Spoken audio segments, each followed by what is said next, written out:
Hey, welcome to Breakthrough Walls. I'm Ken Walls. I'm your host, and this is my interview with Todd Cahill, take two. So I'm going to bring Todd on. Todd, welcome to the show, man. Thank you so much for having me. Yeah. Hey, technology is awesome until it doesn't work right. Exactly. Yeah.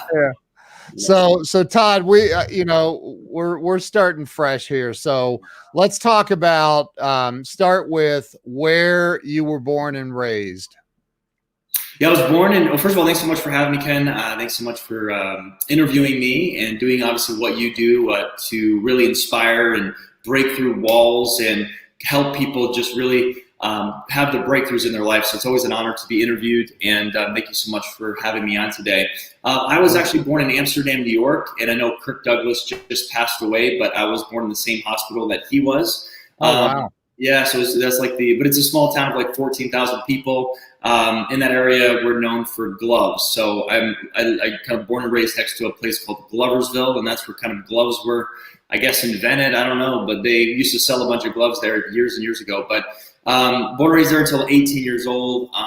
Went to private school, then public school for sports. Got a Division I scholarship to run track and also play basketball. And then went to college in the South, and that's kind of really where my adult life journey began, for sure. So you say you went to college in the South, like the Southern United States? Yeah, Chattanooga, Tennessee. Oh, nice. I just talked to a buddy of mine, a doctor friend of mine. He lives down there. It's awesome. Yeah, it was at Tennessee Temple University my first year. Then I transferred to Liberty University for a few years and played I was a decathlete, and then I also played college football. I actually walked on the football team. They were D1 AA, Wow. and I was fast. Receiver. You there? Yeah, there we go. Yep. And played football. I never even played football in high school. So that really was what made me a man. The two-a-days, around that camaraderie of my teammates, and kind of hence my journey began from like the mindset and the you versus you, if you will. That's awesome, dude. So there's Glow. She's awesome. She's in New York. So you were in Chattanooga, which is, by the way, I was just down there for the first time.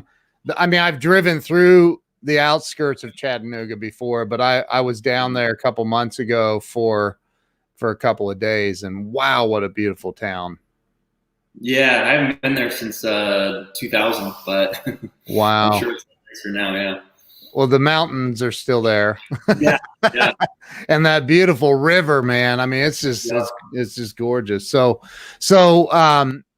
you went to school down there, and did you graduate college? No, actually, no. I dropped out after my third year. Okay. And then at Liberty, well, not really dropped out. I just I quit for a little while because of money and stuff. And long story short, I gained so much weight muscle wise that I wasn't as fast with my full scholarship. So they cut that scholarship, and then I had to wait a year to get the scholarship for football. So I'm like, I can't do this. So I actually was already involved in sales, and we were marketing newspaper subscriptions to all the Food Lions and the Kroger stores. And I hated sales, but I started getting good at sales, or I thought I hated sales in the beginning because my parents were salespeople, and I said, I'm never going to do what they did. But I started to do it. I was making like $100 in 3 hours at a college student, so that could pay a lot for Papa John's and stuff at that time. So I got a couple friends involved, and we kind of built this big all over Virginia, this newspaper kind of thing where I would recruit people and had people working for me, and just kind of focus on that. And then that kind of introduced me to the world of sales and entrepreneurship and not working for someone else. Wow.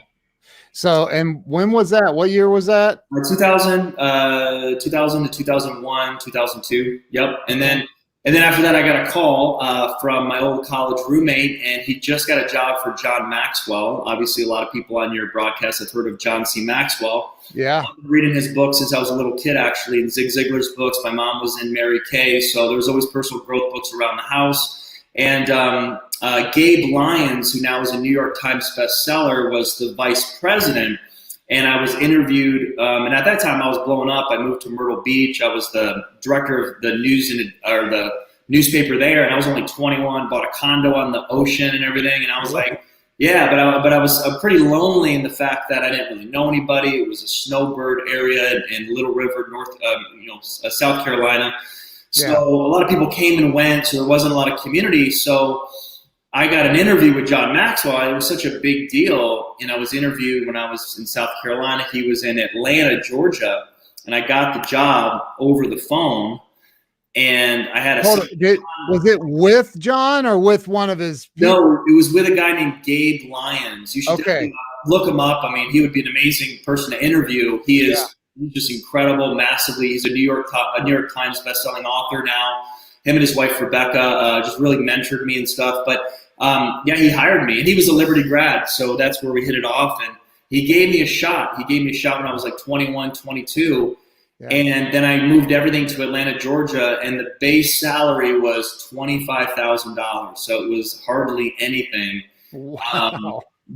So I mean, I didn't care. I wanted to be around John's team. I didn't even know what that looked like, but that's where, I mean, I could talk about like what that really made me become. Yeah. All that. So, I mean, and yes, I definitely want to hear that, but my question for you would be, what were you hired for? Sales with John Maxwell? Yeah. So he has at that time, and that was before it like was sold, and he kind of rebranded. This was back in 2001, 2002. I was in charge of the simulcast division. So what was very interesting is when anyone that's watching this, it's like, in sales or in business, what really connected my head to my heart was the fact that I would call pastors all across North America and Canada, and I would connect them to the business people in their communities. So John would speak leadership in Atlanta, and it would be simulcast all across the nation. But he would get like Joe Gibbs of Joe Gibbs Racing. He was the Washington Redskins Super Bowl coach way back in the day. Back then it was like Rudy Giuliani. Obviously Rudy was big because of September 11th. And then we would have like Ken Blanchard of the 1 Minute Manager, and just some really big, Jack Welch. I know he just passed away. Jack was a huge hero of mine, and he was actually a part of the simulcast. So what my job was to call pastors to have them host a Saturday event to bring in the business people in their community, because sometimes business people don't want to really go to church and they're scared or whatever. They just don't really, maybe are not really connected. So the pastors wanted to open up their church on the Saturday to a leadership conference all over the country in Canada. So I became like the #1 salesman. Mark Cole was my mentor. Now he's the CEO of the John Maxwell team, travels all over the world around with John. So it was a true 2-year process of me like learning how to really market something that I really did believe in.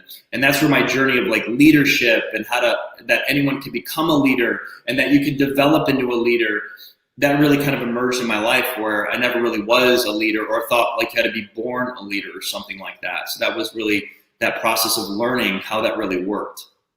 That's incredible, man. So did you ever like hang out with John? All the time. Yeah. He was, this is way before he was really, really famous. In fact, at that time, the 21 Irrefutable Laws of Leadership just came out, and a couple years prior, and I think it just hit 1 million sales. And he was always traveling all over the world. I'd travel sometimes with him, and then we did a Catalyst event at Andy Stanley's church. That's the church I used to go. That was an amazing event for 40-year-olds and under, pastors all over the country. So I was involved in Catalyst. I was involved in the simulcast, Maximum Impact. That was the name of it back then.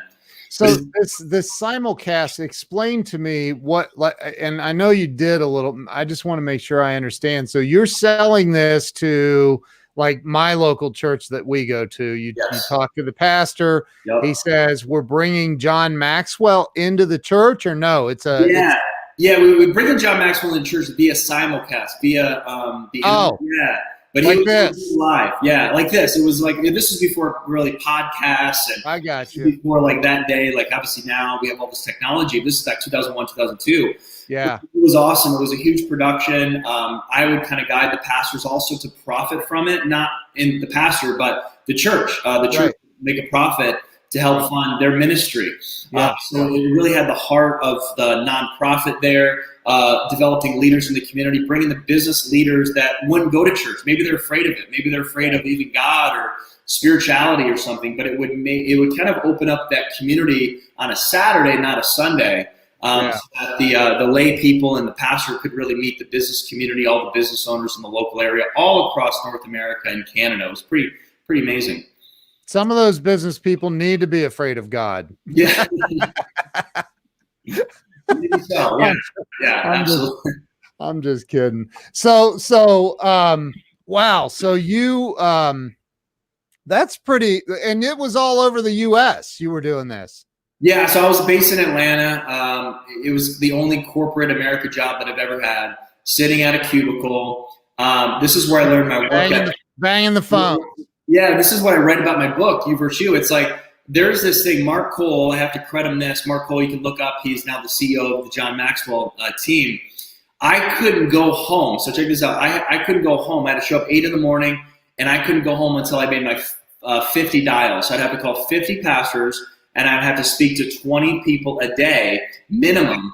But that was my kind of KPIs or my high payoff activity. So it kind of got me, when I entered the world of network marketing, that's what got me my work ethic. That's what got me my base. I was so afraid of this thing, the phone. We had obviously the old fashioned phone back then. And that's where I started learning communication and sales. But I was so enthusiastic about the vision, but I was only making $25,000 a year and maybe $5,000 a year in a bonus. That's it. So it wasn't like I was making a ton of money. I was broke. I was living in an apartment. But I loved what I did, and the learning experience of being around all those amazing people was like all-star weekend every day for 2 straight years. I mean, it was pretty phenomenal. That is incredible, man. Yeah. Wow. So do you have John's cell phone number? I do. Yeah, and I have all those guys, and that's awesome. One of the top guys back then actually became my book agent, and one of the top salespeople then actually, got me helped me get me a publishing deal, and kind of opened up the doors many years later. That's an unbelievable story in itself there, but still have a lot of those relationships. But it really launched my whole business and my whole career as an entrepreneur and as an author and speaker. And kind of the heart of this show is teaching people like that. If you hang in there, man, it'll come through. I think that we live in a microwave society where everybody wants everything right now. We see Ty Lopez hanging out in his garage with 7 Lamborghinis and 14 chicks in bikinis, and it creates this whole and I shouldn't pick on Ty, but it's all over Instagram and everywhere, right? And it creates this whole thing of instant gratification. And I'm 51 years old, dude. I have paid some dues in life, and it takes time. So what you're saying is, and I want everybody to hear this, because there's an underlying message here. You were making $25,000 a year plus maybe a few grand in bonus money. Yep. And most people would be really complaining about that, really upset. How do you live on $25,000, right?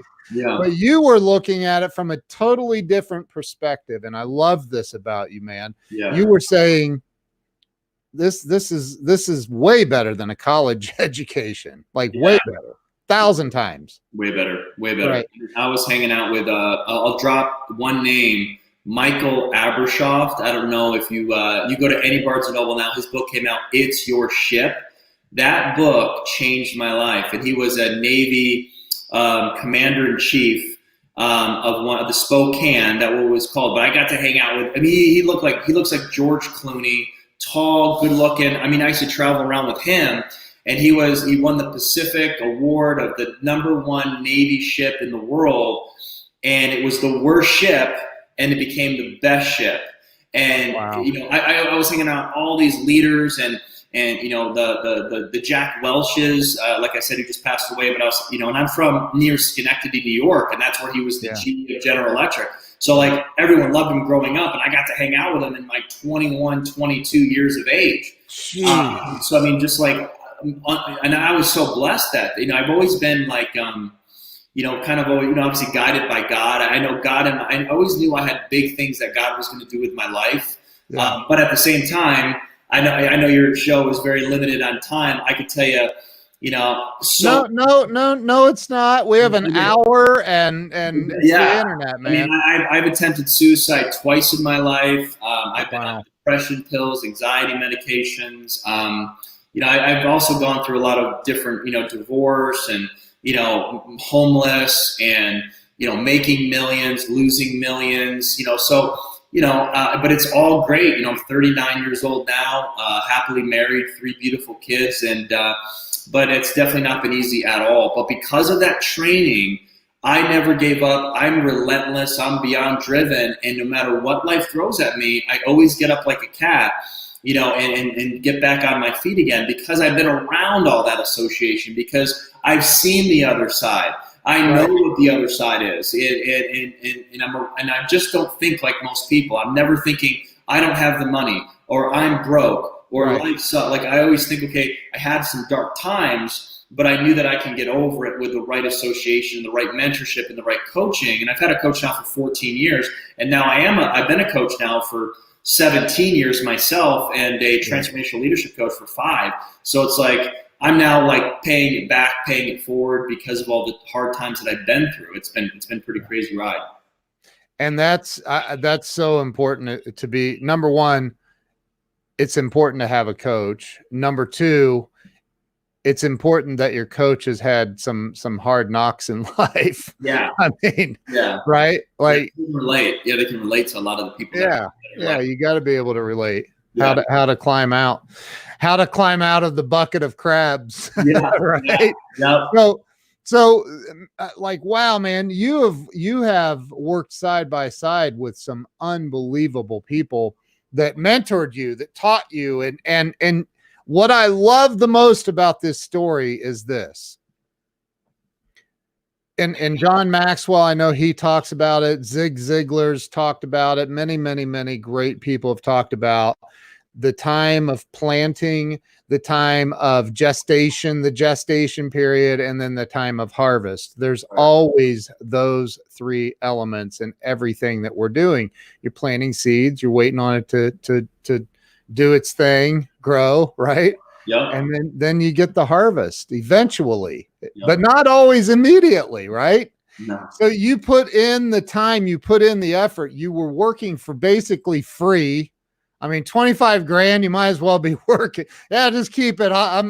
Just feed me once in a while. The story gets better though. Are you ready for the rest of the story? Yeah, I'm ready. I wrote it in my book. So here's what happened. Your audience has to hear this story. Okay. Yeah. So I was in Walmart, and this is years ago, and I saw a book, and it said How to Be Like Mike. And the author was Pat Williams. Yep. And this is an amazing story. You guys are going to flip when you hear this. It changed my life, and anyone could have done this. So I read the book, and I was still 21, really, really in shape, and still had a desire to make the NBA. And because I played college basketball, and I wanted to get back to maybe basketball, go back to school. So I read the book, and I was 2 years in working for John. And then at the end of it, I called the number in the back. It was a Florida number, Orlando. Yeah. And I call the number, and I leave a voicemail. And then back then it was payphone. So the Pat Williams of the Orlando Magic, still today the vice president who basically drafted Shaquille O'Neal, Dr. J, played for the Philadelphia Phillies, has like 17 or 21 children. Yeah. Most of them are adopted. Calls me while I'm moving my friend on a Friday, and leaves a voice note because I didn't pick up because I didn't know who it was, and says, hey, I'm back in town on Monday. Call my assistant, and we'll fly you to Florida, and we'll talk. About what? I don't know. So we'll fly you to Florida and talk. No, I had to pay for my flight. Okay. He said, come down to Florida. So I bring my friend. We fly to Orlando. Zig Ziglar is at the church because he was in the same church Pat Williams goes to. and he's from Texas, but I think he was traveling while he was alive. And then I sit at church. So I meet Pat Williams and his wife at church. I'm sitting at one of the churches there. Then he takes me to Sam Snead's restaurant, and he spends 6 hours with me. 6 hours with me and Brian. And he looked me in the eye and he said, Todd, why are you working for John Maxwell? Why are you not just becoming the next John Maxwell? So that's all in my book. I literally go back to Atlanta. I talked to Mark Cole, again, who's now the CEO nowadays, and I quit. And I was the #1 salesperson. I quit. Oh. And I go back to my home church in upstate New York. I put on a John Maxwell event by myself. I'm in the front news of the paper. And my church is very small. We blew up the whole auditorium. We had more people on that Saturday than we've ever had on a Sunday. I spent months promoting it with my youth pastor, Jeff Cady, and that really launched my career. And then I went back to school and I got a scholarship to play college basketball again. So all because of the book, How to Be Like Mike. So it was unbelievable. Dude, that is freaking amazing. Yeah. Holy crap. So Pat Williams. Yeah. I can't. He's like famous. He's like the man. He's like a legend. Yeah, that's insane. Yeah. But all I did, the thing that your viewers got to understand: stop sitting around. Yeah. Make calls. Call. You like a book? I think my email, my phone number's on my book. So call me. Hey, you need something? Now that I'm an author, best-selling author. Hey, it's all over the place. Email, even Ty Lopez, for goodness sake. I mean, you have access to anyone that you want, but a lot of people just don't do it. But I'm just not that guy. I just do it. Like I figure out a way.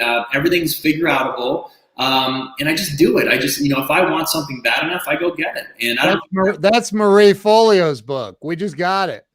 Oh yeah, exactly. Yeah. She's great. Yeah, absolutely. Everything's figure outable. Yeah. She's amazing. Yep. So wow, dude. And I agree with you 1,000,000%. I'm connected to so many people. I've got Tom Ziegler and I talked on the phone last week, Zig's son. Like he's a good friend of mine. So is Julie Ziegler. And like not the only reason, but one of the biggest reasons that I'm connected to so many amazing Mark Victor Hansen and his wife. I was texting with him yesterday. The only reason I'm connected to these people is because of what you just said. Take action, man. And let's talk about this because I can call Tom Ziegler. You could call John Maxwell. I could call Mark Victor Hansen and Grant Cardone and all these. Grant Cardone, he was the first person that actually, so I emailed him my book, and guess what? Grant Cardone right away emailed me back and said, hey buddy, what's up, bro? Hey, congrats, crush it. I'll read your book. I'm like, the Grant Cardone. And I got amazing. He's emailed me right back, and not his assistant. Right. Yeah, that's the kind of guy he is. But see, that's what I'm talking about is you're taking action, but you still, and I want this to be the point that I'm trying to make here is you still have the conversations in your head. Like, oh man, I don't know if I should bother him. He may, he might not answer. He might not ever respond, but you don't let that stop you. You do it anyway. Because I look at myself as the next Grant Cardone. I have a healthy self-confidence in myself. None of these guys are that special. They did the same thing I'm doing, and they just grew and grew and grew. And Grant Cardone, we all see him now in the 10X, but 10 years ago, I think he was denied an interview, and it really ticked him off. And he started putting all his money in ads, and every time he opened up a phone, there he is now. So he became famous because he got sick and tired of being sick and tired and car salesman. Then he turned into the sales person, and then all of a sudden now he's the #1 conference in the world, and he gets the biggest celebrities and the biggest names now in Vegas. So it's just he just like him, he did the same thing. John Maxwell was a pastor of a church for 30 years, and then now he's became the biggest name in leadership because he just took action, and he also developed a skill set, and he loves obviously to add value to people. It comes from the heart of what you really want to do with your message, not because of a narcissistic look at me, or I want to be a New York Times bestselling. You got to do it obviously for the right reasons for it to last long term. I think that's a really important part. There has to be a return on mission, not just a return on message or investment. So Yep. it was a huge return on your mission, what you want to accomplish. Wow, man, this is a powerful interview, dude. I honestly, I didn't know what to expect, but like when I announced it last night, and we had Bob Donnell on there, and Cindy commented on there. I'm like, wow, dude, this is going to be exciting. So let me ask you a question, because in my book, I talk about, I've been homeless 4 times. I'm a recovered alcoholic, and, all kinds of craziness in my life. And I never gave up. I gave up hope many times. Yeah, me too. But for some reason, I never gave up. And, there are people that give up, and it's unfortunate and it's sad that they give up to the point of, ending their life. And that's absolutely heartbreaking. What about the people that are currently right now watching this stream or listening to this on their favorite podcast platform, and they're like, I'm at the end of my rope, and I don't know what to do. I've done everything. My car was repoed. My everything is going to hell in a handbasket, as the saying goes. What do you say to that person to give them some sort of inspiration, some kind of hope that they can get through whatever it is they're going through? Well, honestly, for me personally, you have to have faith. I mean, you have to have faith in God. I'm very, I'm not a lot of people say, well, I'm a Christian. I don't even know what that means nowadays. I'm just a believer. I think once you believe and you just know, you can get through anything, because here's what I believe. I believe that we have 100% of the ingredients to be great. I believe that we each as individuals, because we're created, we can literally be the next Gandhi, the next Martin Luther King Jr. We could be the next Oprah Winfrey. Okay. We can, all of us can, we have everything, every ingredient inside of us. But here's the thing, and I'm still kind of understanding why this is, but have you ever met anyone that's self-made? Never. There's not been one person on this planet, including Jesus Christ himself, that's self-made, because he had his father and he had 12 disciples. So we always need people to pull it out of us. So that's why I love what I do, because my job as a coach is to pull it out of us subconsciously, but also consciously. So subconsciously is all of this thoughts and our emotional traumas and our baggage. I've been sexually abused. I've been verbally abused. I've been physically abused in my life before I even hit the age of 15 years old. So I had a lot of trauma. There was a chip on my shoulder for years. That's why I think I was good in business up until I had the whole, suicide attempt.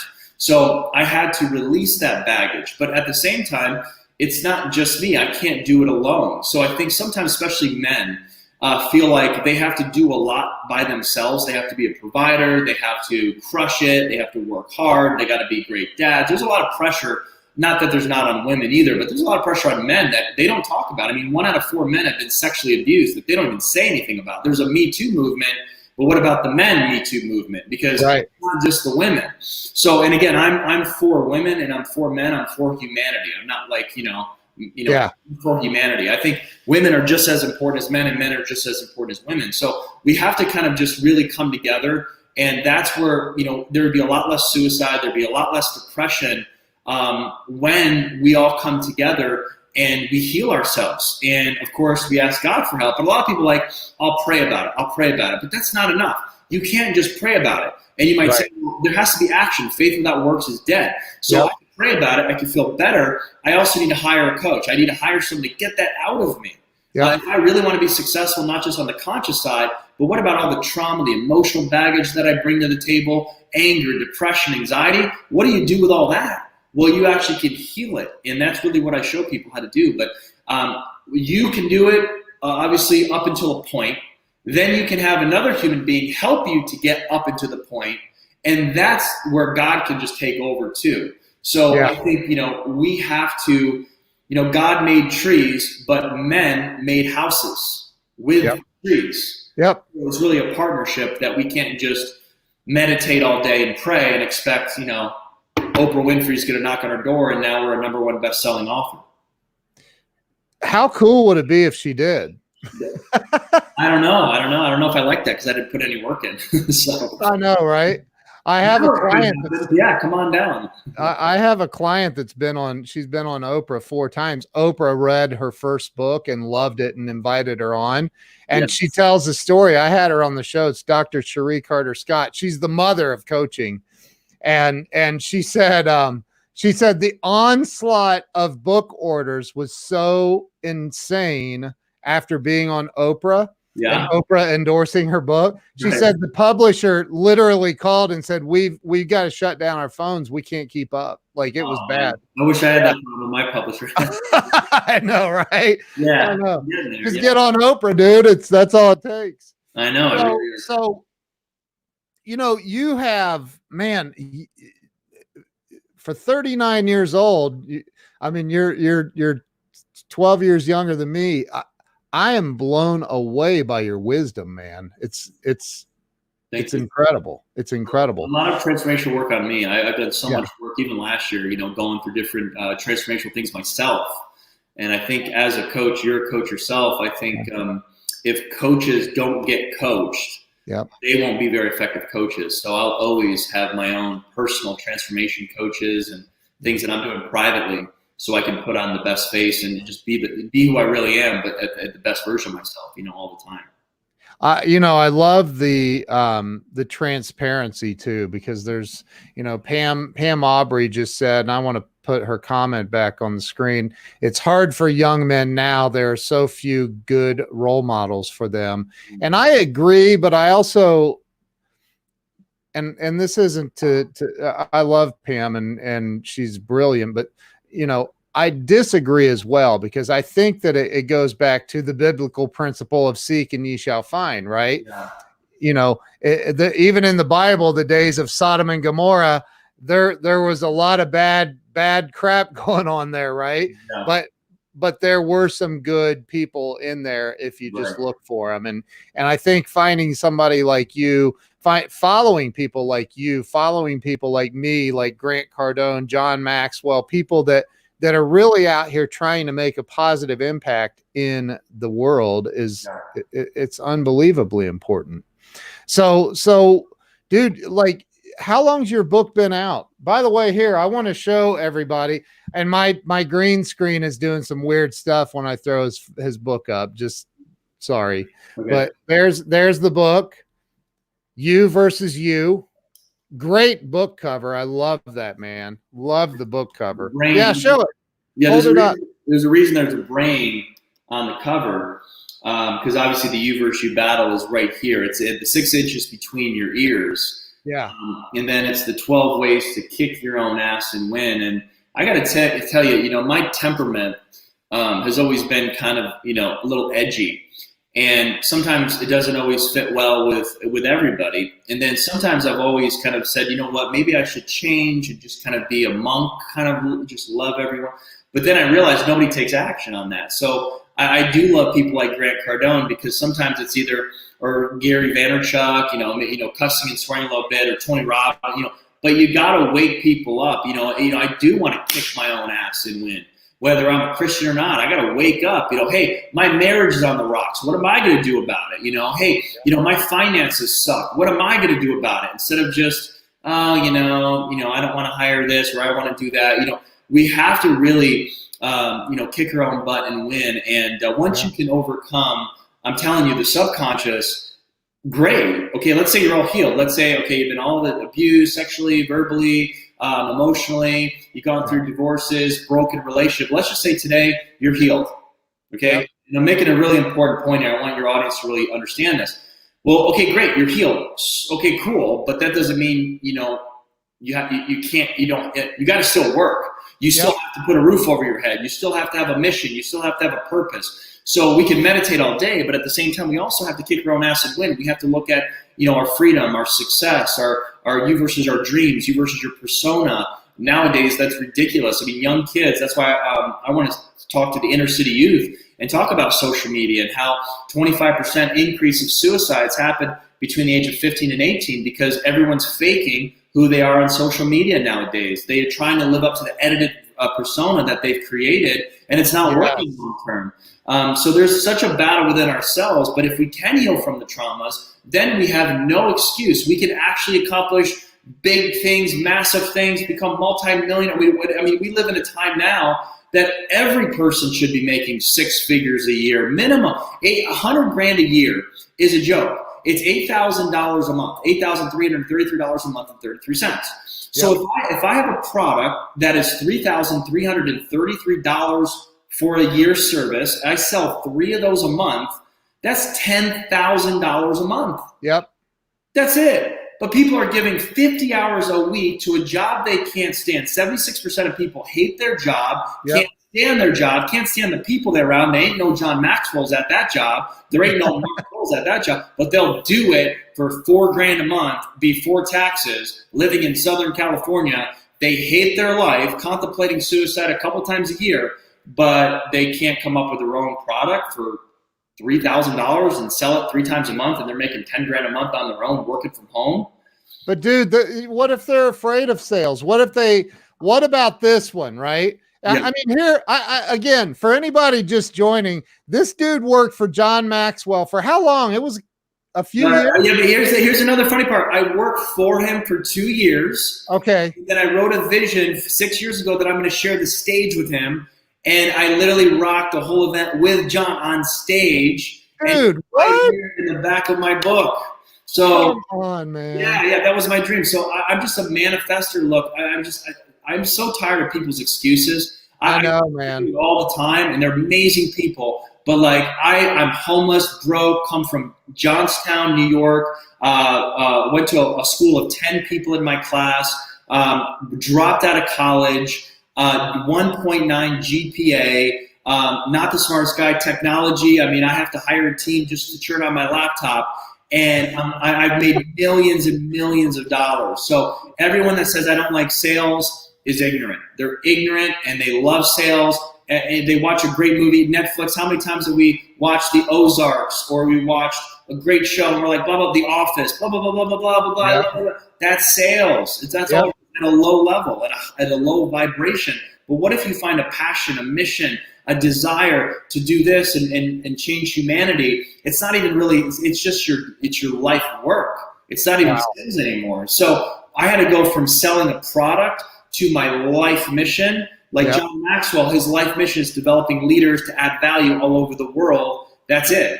So my mission is to help people subconsciously so that they can perform consciously and basically heal from their emotional baggage with my partner and with my coaching partner. And that's what we're doing. And, anyone can make more money. And by the way, money does make you happier. I mean, shut up. We are laying it down today. Make you happier. It's not the only thing. 70% of couples fight every single week about money. Just make more money. Just stop. Everyone with this whole money doesn't make you happy. It does make you happy, okay? I love my 6,000 square foot home looking on the golf course, having coffee every morning. Is it the most important thing? No. But I also know what it's like to be homeless. I'd rather be rich than homeless, okay? So, anyone can have abundance. You just have to know what you want. Dude, amen, amen, and amen. I mean, this is powerful. I was not expecting this. I'm just going to be honest. I wasn't, man. I was expecting it to be like, this is going to be a good dude because Bob said so. But dude, he's such a great guy. Yeah. Bob's awesome. So wow. Okay. Let me get my thoughts together for a minute. Cause I literally I got chills, man. I feel like John Travolta right now. I haven't even got started yet. I mean, I'm just, I'm like a happily pissed person. Because I want to really help so many people, but I hear so many excuses over the years, and it's just the greatest people that could become the greatest people out there, but they have everything inside of them, but they're just not willing to take that next step and say, I need help. And that's another thing, your audience, a lot of people have ego, and I love Dr. Wayne Dyer because Dr. Wayne Dyer had a massive impact on my life. My favorite. He is my favorite. He's one of the greatest treasures of the past 100 years. Yep. And it's ego, and our egos are really, edging God out. I get that, but our ego tells us we don't need help. Our ego says, don't ask for help. Don't ask for money. I had a friend, still to this day, amazing story. Ryan Lelf, look him up, Ryan Lelf. And he had stage 4 cancer 5 years ago. He was given 2 weeks to 3 months to live. I worked with him when I worked for John Maxwell, and we're the same age. He had no health insurance. He had 3 children, married, and he had no money. So no health insurance, no money, married, not happily at that time, 3 children, gambling debts, all this stuff he did, bad choices. Stage 4 cancer. Wow. He calls me up and I say, we have to start a GoFundMe page. And he's like, that's a great idea. He wasn't even thinking about it. I just put that 1% awareness. I posted about it. He took that idea and raised $200,000 on his own. He inboxed everyone he knew. He said, he wasn't saying, I'm dying, please help. He did it professionally, but he was on a mission and it was his own survival. And he raised $200,000. Now, if he did not do that, he would have been dead 4 years ago. Dead. Wow. So someone says, I can't afford your coaching, Todd, or I can't afford to start this business. BS, BS, BS. Amen, amen, amen. Cancer, what are you going to do? Well, I don't want to ask for money, but you have stage 4 cancer. He was going to leave his 3 little kids and his beautiful wife for the rest of their lives if he didn't wake up, have some balls, and go ask everyone he knew for money. Yep. And he raised $200,000, got healed, completely healed himself in Mexico, comes back, gets it again, and then heals himself. And now he is a transformational coach. He's helping people literally heal themselves of their past traumas. He literally helped change my life a year ago in a dark situation I was in. It was my angel and got me to go to Choice University. I graduated 3 times last summer, and he totally changed my life a year ago to get me the idea that I have of what I'm even doing now with my clients. So don't tell me that you can't do something, because I always tell people, you have stage 4 cancer, go. Yeah. What do you do about it? Well, and you know, I've used the example of if you were sitting in jail falsely accused and you had to make bail and come up with 10 grand, you'd figure out a freaking way to do it. Like, you would figure out a way to do it. So I'm with you, man. And again, I think that what makes you a great coach, me a great coach, what makes a great coach or a person, a mentor, is somebody that's been through the crap, man. Yes. Been through the crap. And I want to bring up that you just said a year ago you went through a dark time. I've been through them in the recent years. You know, that is life, man. And I think that people are, you know, we're looking for a mentor that we think is perfect, and there's no such thing. Yeah. There is no such thing. Thank God. I talk about that a lot. Yeah. Exactly. We all have our thing. We all have our addictions. We all have our things that we're overcoming. But thank God for things like prayer and meditation. You know, anytime that I feel hopeless or depressed, I just meditate. You know, I literally, you know, either through guided meditation or still meditation, because we also have a soul. So if we're always so busy, you know, everyone's so busy. Everyone, you know, I'm busy, but they're busy at doing nothing. There's no goals of any of this busyness in American culture. But people go crazy. Like, I don't know if I can do that when I tell them to sit in stillness for 30 minutes. Like, just do nothing. Take your phone, get rid of the kids for 30 minutes, your spouse, sit somewhere where you're not going to be interrupted for 30 minutes and just sit there and see what comes up, because the answers are already inside of you. And a lot of people are self-sabotaging themselves. That's why I wrote my book, and they don't even realize it. I have a whole chapter on meditation in my book. And I've done it for over 16 and a half years. I've meditated every single day of my life. I will not miss a day. It's the number one most important thing to me.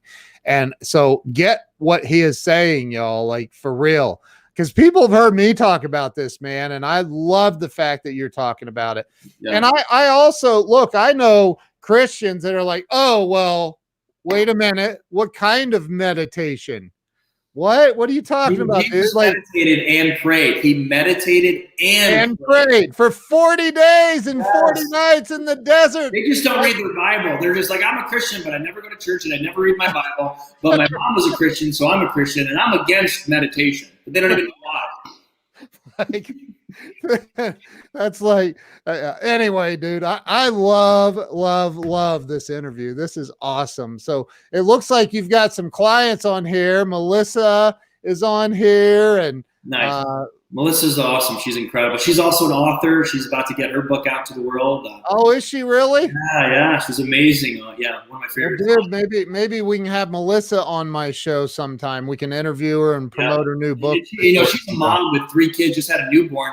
Now, never made an excuse. Not that, that she could have. I mean, she could have. She's reading her 10 pages the night before she even had her baby. She was reading books before, she's just constantly growing herself and wants to do big things. And of course, loves being a mom. And I just love seeing women do that, because you can have it all. You could be a great mom. You could be a great wife or husband, and you can have a business that's successful. You don't have to just be one or the other.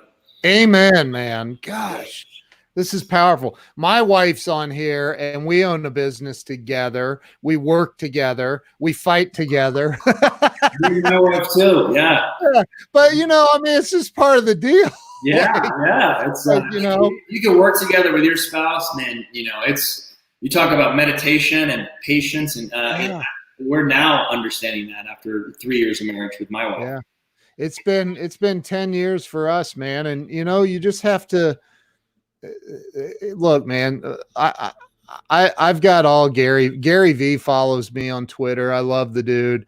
Yeah. And obviously I follow him, but I mean, you just have to grind through some things in life, man. Yeah. Like you're not going to immediately have the answer. You're not going to be able to call up Todd or Ken or even Grant Cardone and immediately have the answer. It just doesn't work that way. Right. I can talk with somebody and say, well, maybe if you would start writing your goals down every day and some affirmation statements, write those down, and some, hey, is there something you can focus on that you're grateful for? Yeah, right. Absolutely. Well, I'll give your audience a big secret right now. One of the things that have changed my life is there is one thing that anyone can do. Yep. If they're depressed, hopeless, going through a fight with their spouse, and they want immediate results. You ready for this, Ken? Yep. I'm ready. Okay. Go to the gym. Yep. You hear that? Actually go work out. Just pause life. Go lift some weights. Go do some jumping jacks. Go on the elliptical. Put on your favorite show. Just stop focusing on all your problems. Because after that workout, you're now like, oh yeah, what was my problem again? I'm telling you, yep. Working out saved my life thousands of times. Thousands. It saved my bad decisions. It helped me, just take an hour away from the stress and, working out. Plus I'm looking good, right? And so I think that's one of the things that God's given us is the physiology. It, like Tony Robbins says, change your state, change your life. I also see a lot of stressed people that are overweight. They don't eat healthy. They don't even really put a lot of focus on their health. And I think that, once you win the battle of your health, then I think a lot of other things, without health, you have nothing. So my number one proponent is mental health, then the physical health, then the relationships and finances. But the other thing about women are so giving that they always are so giving to their families, their husband, their children, or whatever, but they neglect. You look at nurses, a lot of nurses are just really overweight, they're out of shape, and they're nurses because they never have time for themselves. So I think if we can just kind of just have a real talk and be like, look, am I really working out? Am I really meditating? Am I really loving myself unconditionally, doing the KPIs for me? Then I can serve others, because if I'm not serving myself, of course, my cup is going to run empty, but I need to always pour into myself and read and get on this, kind of podcast and learn all this stuff. Then I can give more. So there is situations where if life gets tough, stop the woe is me. Go to the gym. Well, I don't want to. It's like, well, you got to have the desire to actually want to change. You have to be desperate, to want to really change. And again, it's about having the right mentors and coaches. And I had the great gift and blessing of having Andy Frisella on my show. Yeah. And I interviewed him. He went over. He went an hour and 7 minutes, and I was like, I was feeling guilt, like, dude. But he kept going. I'm like, hey, we'll go all day, bro, if you want to. So, but like, he said at the end, towards the end of the interview, I said, well, dude, I didn't even bring up 75 hard. You know why? And he says, yeah, now you have to do it. And he started laughing, and I'm like, daggone it. And here I was, 50 years older and overweight, not a ton, but 30 pounds, and I was like, okay, you know what? I'll do it. And my wife and I both did 75 hard. And completed it all the way through.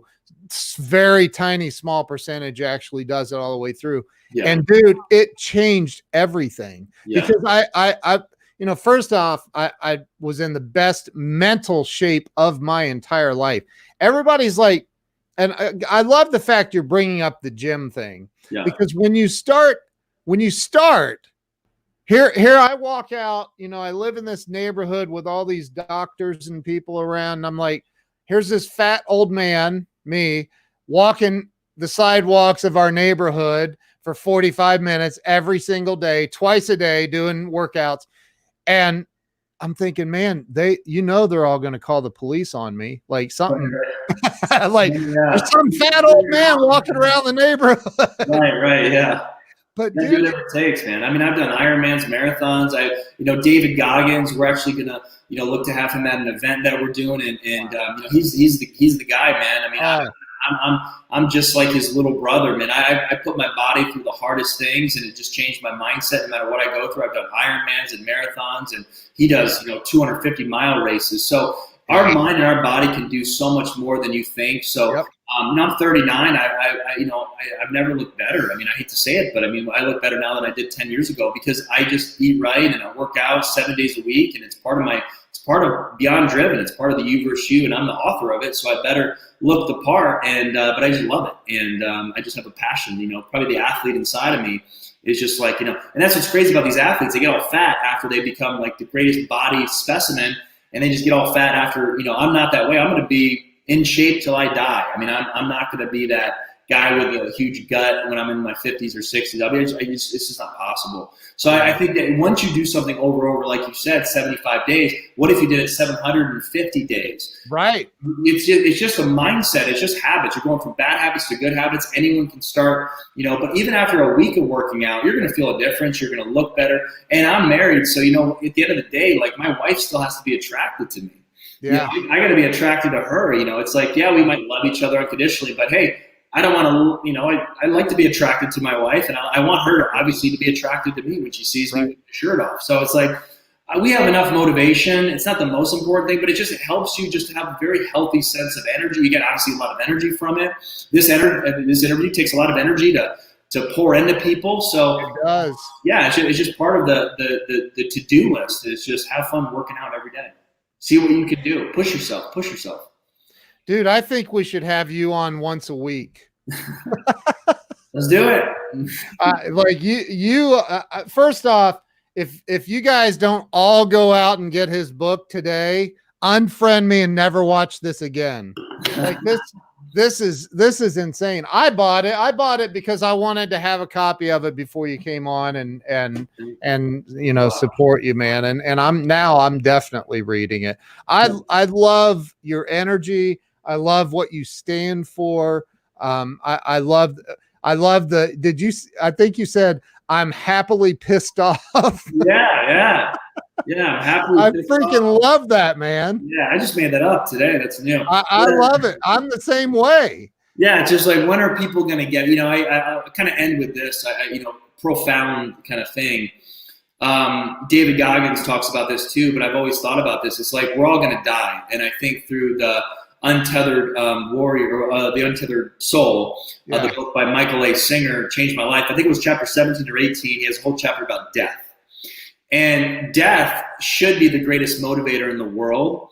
And this is what I think is going to happen. I'm not kidding. I mean, you can think whatever you want, but I think that based on the parables and what Jesus said, when we go to heaven, I think there's going to be 2 videos played, max. And the video is going to either be played of your real life, and God's going to say, well done, thy good and faithful servant. Or he's going to be like, take a seat. This could have been the life that you lived if you actually had the courage, the desire. Wow. Everything I gave you, Todd, I gave you the ingredients. I gave you the opportunities. I gave you, but you said no. You said things like, let's go to the whiteboard. You said, I can't afford this. Remember that? You said you didn't take action here. Remember that guy that came to your house and said that you said no to him. Remember that coach that you were almost this close to hiring? Yeah, look what you could have done if you hired him. Look what you could have done if you actually said yes to that marathon. Well, I'm telling you, it's either going to be what you actually did or the life that you could have lived. And if you can just walk away from this interview and just say, enough is enough. I don't care if you're 51, 61. Some of my clients are in their 70s. Yep. And they're broke, but they're tired and they want change, and they're done. 70-year-old is very motivated because they only have 30 years or less to live left. Yeah. So it's like, when are we going to wake up and finally realize how great we are? And then how Jesus said in the New Testament, when the Pharisees were about to stone him, and they said, why? Well, he said, why are you stoning me? He said, because blasphemy. You say that you're the Son of God. And then he says, don't you know who you are? He didn't say, well, I am. No, he said, Jesus, he said, don't you know who you are? And if God created us and we're created in his image, why are we living mediocre, piss poor, I'm broke, I hate my job, I don't like my spouse, I hate my marriage, I'm divorced 3 times, I'm not going to change, I'll just remarry and divorce again. You have to go to the end of your rope, go through transformation, figure out what the traumas that you have, let's help you heal them, and then step into your full power. Dude, I've been holding this because you're gonna laugh. It's what this means right here by Grant Cardone. I've got this little bracelet. And Grant's always like, don't be a little, I'm not gonna say it, but like it's the truth, man. I love what you just said about you're gonna see 2 different videos. Yep. Love that. Yep. Love that.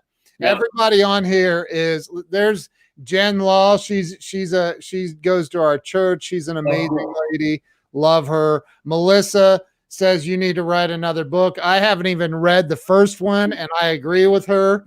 Yeah, it's already in the works. Yeah, dude, you're my new best friend. Did we just become best friends? Yeah, that's the best movie ever made. I watched it 100 times. It's the best movie.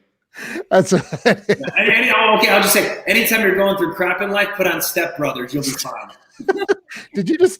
Were you playing my drums? Yeah. I love it, dude. So first, where can everybody follow you? Just on Instagram, Todd M. Cahill. Because everything's kind of from Instagram nowadays. So just Todd M. Cahill. What if they're not on Instagram? Then they need to get on Instagram.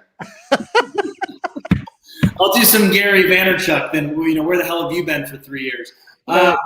Facebook, Todd Cahill, and they could just go there, and of course all the links are in my bio and stuff like that to get a hold of me and stuff like that. But if they want to get the book, it's on Amazon. It's at Barnes & Noble, Target, and Walmart. But Amazon I think is the cheapest. I think it's like $11 on Amazon right now. Wow, dude, I am so freaking surprised by this interview. I just wasn't expecting. Well, Bob Donnell obviously didn't tell you too much because he saw me as a little punk 27-year-old trying to recruit him into a MLM back then. Really? Yeah, but what happened was, he doesn't know this, but when I went into his studios back in 2007, 2008, I was like, I want to do what he's doing, because that's a huge, and I just really respected them ever since. And, we were connected by another great man, Scott Christensen. So in the Temecula area, that's where I'm from. I lived there for 14 years. So Marietta and stuff. So yeah, he's a great guy. Yeah, that's awesome, dude. Well, man, I can't thank you enough. Like this has been incredible. I don't go back and watch many interviews that I do. I just don't, man. I don't have the time for it. But you know what? I think I'm gonna make the time to go back and if you guys shared this out, you get extra bonus points today and today only. We're gonna double your bonus points if you shared this out. Nice, very I'm cool. kidding. I just made that up. There's no bonus point. Like My podcast drops next week, season 2 as well. So that drops next week. yeah, a new. Is it new? Yeah, season 2. It's called "It's Not Out There, It's in You." It's all over Spotify and where podcasts are found. But it drops next week, season 2. Yep. Awesome, dude. That's awesome. Hey, thank you. I appreciate it. I am so glad we worked through the technical technical issues. Yeah, I know, right? Me too. It's all good, man. So thank you, and we will see you guys later. If you haven't shared this out, quit being selfish and share it right now. If you already shared it once, share it again. Everybody needs to hear this one. So thank you, Todd. I appreciate it. We'll see you guys later. Thank you. Don't hang up on me yet, by the way. See you guys later. Sounds good.